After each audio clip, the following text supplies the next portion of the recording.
In any house with more than one person, a cat makes a choice. It picks a favorite. One person gets the head bumps, the lap, the following, the 3 a.m. visit, and everyone else gets less.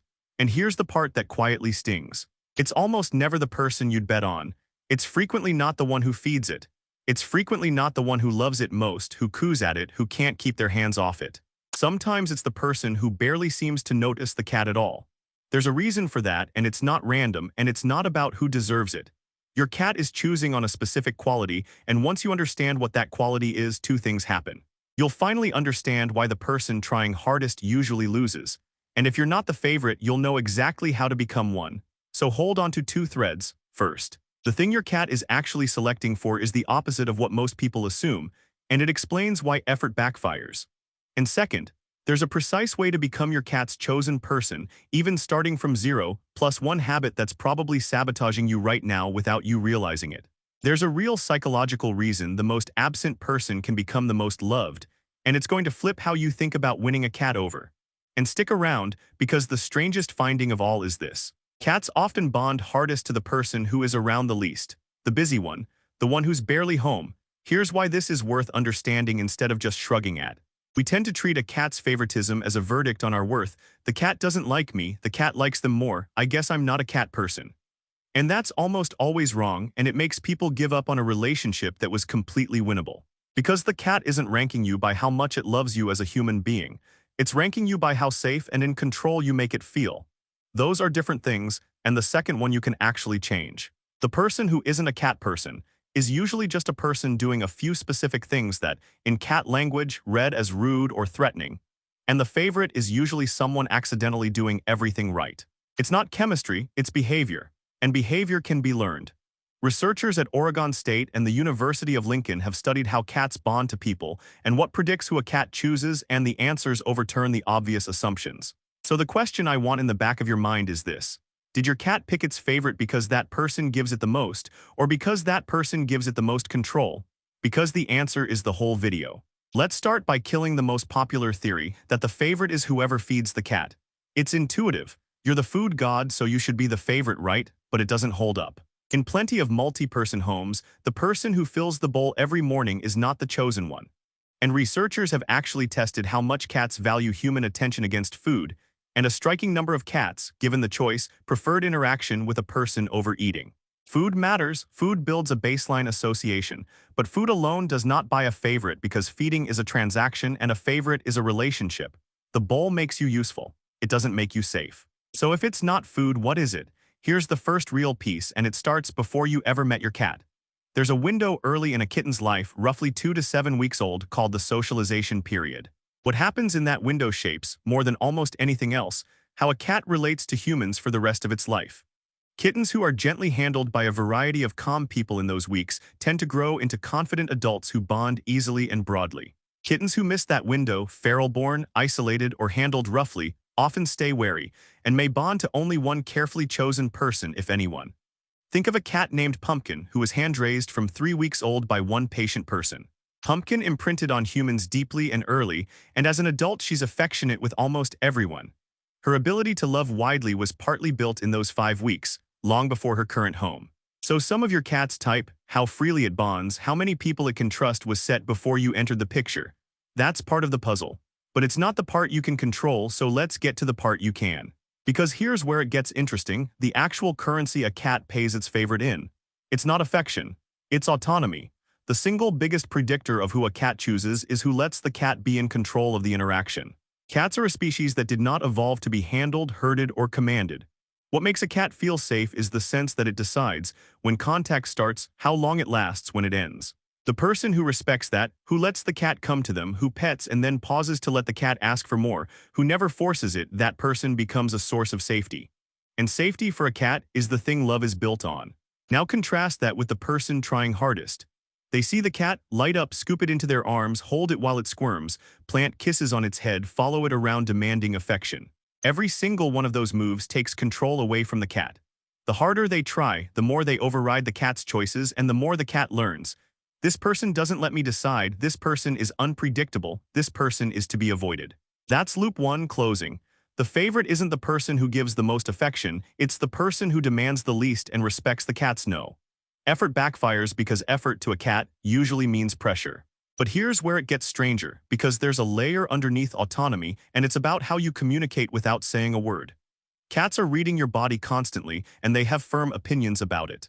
The person who moves slowly, keeps their voice low and soft, doesn't loom or stare, offers a hand and waits. That person is speaking fluent cat. The person who moves fast, talks loud and high, makes hard eye contact, and reaches over the cat's head, that person is, in cat grammar, shouting threats. Think of a cat named Nimbus in a house with 2 kids and a quiet grandfather. The kids adore Nimbus, chase him, grab him, shriek with delight. The grandfather mostly ignores him, sits still, speaks low. Nimbus's favorite. The grandfather, every time. Not because the grandfather loves him more, he'd tell you he can take or leave the cat, but because the grandfather is the only one in the house who isn't constantly overwhelming him. The cat chose the calmest signal in the room. There's a quieter layer here too. Cats learn their person, your specific voice, your specific scent. Studies suggest cats can recognize their owner's voice from a stranger's, even if they famously act like they're ignoring it. And the favorite gets woven into that scent map we keep coming back to. Their smell becomes part of what safe smells like in the home. So the chosen person isn't just the calmest presence in the moment. Over time, they become a familiar voice and a familiar scent that the cat's whole nervous system files under home. That's not something you announce. It's something you accumulate quietly by being around in the right way. Now forget all of that for a second, because here's the part you can actually use loop 2. If you're not the favorite, you can become one, and it's not complicated, it's just counterintuitive. Stop pursuing. Genuinely. The fastest way to lose a cat is to chase it, and the fastest way to win one is to become a calm, safe, predictable presence and let it close the distance. Sit at its level. Don't stare, give the slow blink and look away. Let it approach and sniff you on its own terms, and when it does, resist the urge to grab, just let it investigate and leave if it wants. Be the source of good, predictable things, meals, play, a warm lap that's offered but never forced. And play matters more than people think.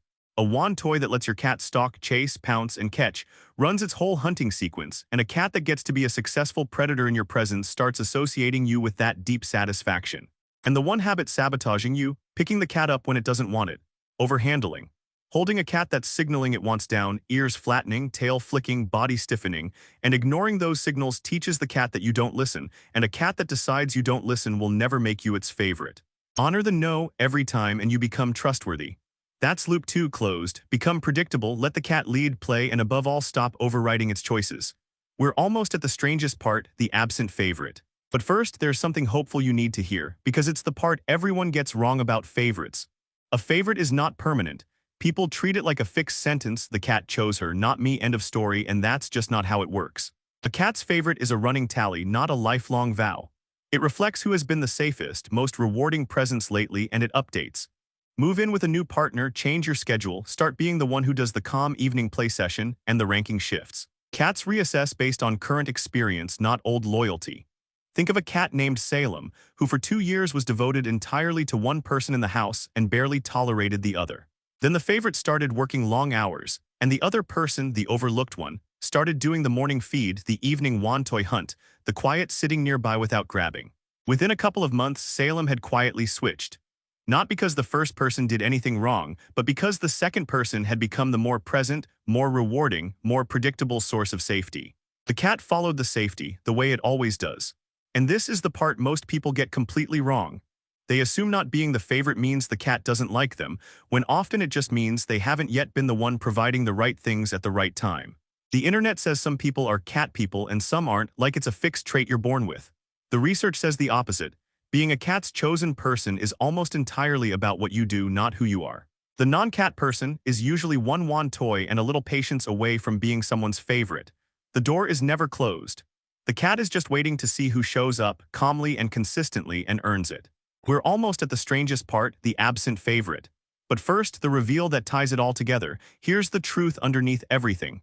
Your cat did not pick its favorite based on who loves it, who feeds it, or who wants it most. It picked the person who makes it feel safest and most in control. The person whose presence is predictable, whose signals are calm, and who lets the cat decide. Remember the attachment research, that cats form a genuine secure bond, using their person as a base of safety to face the world from. The favorite is that secure base. And you don't become someone's secure base by overwhelming them with affection. You become it by being reliably, calmly safe, over and over, until the cat builds its whole sense of security around you. And that finally explains the strangest finding, the absent favorite. Why does the busy person, the one who's barely home, so often end up the chosen one? A few things stack up. First, the absent person, precisely because they're not around much, isn't constantly demanding interaction, so when they are home, they're low pressure, and the cat gets to set the terms. Second, scarcity. When that person appears, it's a special, intermittent event. And intermittent, unpredictable rewards are the most powerful kind of reinforcement there is, the same mechanism that makes any unpredictable payoff so compelling. The cat never knows exactly when this person will be available, so it stays attentive and seeks them out. And third, the absent person often isn't trying. They're not chasing, not grabbing, not performing affection. They just exist calmly in the cat's space when they're there, which, as we've now seen, is exactly what a cat is looking for. The treat 'em mean, keep 'em keen cliché isn't manipulation here. The absent person accidentally provides the perfect cat relationship, low pressure, cat-led, and just scarce enough to stay interesting. So the person trying hardest, home all day, lavishing attention, loses. And the one who breezes in, ignores the cat, and flops on the couch wins. Not because the cat values neglect. Because the cat values not being pressured, and the absent person delivers that without even meaning to. So here's where we land. We started with that little sting, my cat likes someone else more, I guess I'm just not its person. And the truth turns out to be freeing. Your cat didn't weigh how much each of you loves it and rank you by worth. It chose the person who makes it feel safe and in control, and that's not a fixed verdict on you. It's a description of a behavior you can change. If you think back across everything, the cat that reads a room full of guests and picks the calm one, the cat that orbits its secure base, the cat that hides from the unscented unknown, it's all the same animal choosing the same thing. Safety on its own terms. The favorite person is just the human who became the safest, most predictable, least demanding presence in the cat's world. Your cat didn't pick the person who loved it most. It picked the person it felt most itself around. And the beautiful part is that this is winnable. Not by trying harder, by trying softer. Stop reaching, start waiting, and let the cat choose you. It's not that your cat can't love you. It's that love for a cat has to be offered in a language we were never taught to speak, until now. So let's account for everything. The quality your cat is actually selecting for not affection, not food, but safety and control, which is why the hardest trying person loses closed. The way to become the favorite, by going calm, predictable, and cat-led, and the sabotage of picking a cat up against its will, closed. And the strangest one, the absent person who wins precisely because they're low pressure and scarce, closed. But there's one signal from your cat we've all been misreading this whole time, and it's the one we're surest about. The purr. Everyone knows a purr means a happy cat, except sometimes it means the exact opposite. Sometimes a cat purrs when it's frightened, in pain, even dying. So what is the purr really for? That's the next one, I'll meet you there. Next one, I'll meet you there.